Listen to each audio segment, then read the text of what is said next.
इस बिल्डोजर के माध्यम से सरकार ने लोकतंत्र को कुचलने का काम किया है। अगर देश में निष्पक्ष चुनाव आयोग नहीं होगा जो चुनाव कराता है, तो क्या निष्पक्ष चुनाव हो सकते हैं? अगर इंडिपेंडेंट अनबायस्ड इलेक्शन कमीशन नहीं होगा, तो क्या इंडिपेंडेंट अनबायस्ड इलेक्शन हो सकता है? ये सवालिया निशान खड़ा होता है। सुप्रीम कोर्ट ने एक फॉर्मूला दिया और कहा कि 3 मेंबर की समिति बनाइए, प्रधानमंत्री, नेता प्रतिपक्ष और चीफ जस्टिस ऑफ इंडिया, और ये समिति तय करे कि कौन चुनाव आयोग में बैठेगा, उसका गठन कैसे होगा। आज सरकार ये बिल लाकर इस 3 मेंबरी समिति में से प्रधानमंत्री को नहीं छेड़ती, नेता प्रतिपक्ष को नहीं छेड़ती, लेकिन चीफ जस्टिस ऑफ इंडिया को बाहर का दरवाजा दिखाकर एक मनोनीत कैबिनेट मंत्री उसकी जगह बिठा देती है।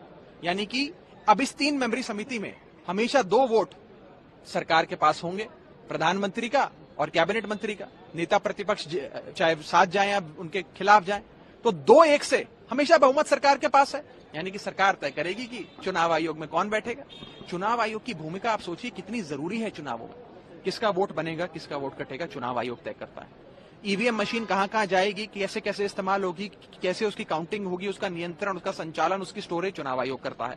यहां तक कि कौन किस पार्टी सिंबल पे चुनाव लड़ेगा, चुनाव होगा कब, कितने चरण का होगा, सब चुनाव आयोग तय करता है। तो चुनाव आयोग की भूमिका भारतीय लोकतंत्र में बहुत ज्यादा है, बहुत महत्वपूर्ण है। इसीलिए अगर उसके इंडिपेंडेंस से खिलवाड़ होगा तो चुनावों से खिलवाड़ करने के बराबर है। इसीलिए मैं कहना चाहूंगा कि हम सब आपस में मिलकर सलाह करेंगे, कानूनी राय भी लेंगे, और अगर कानूनी राय सबकी ये बनती है तो इस कानून को सुप्रीम कोर्ट में चुनौती भी देंगे।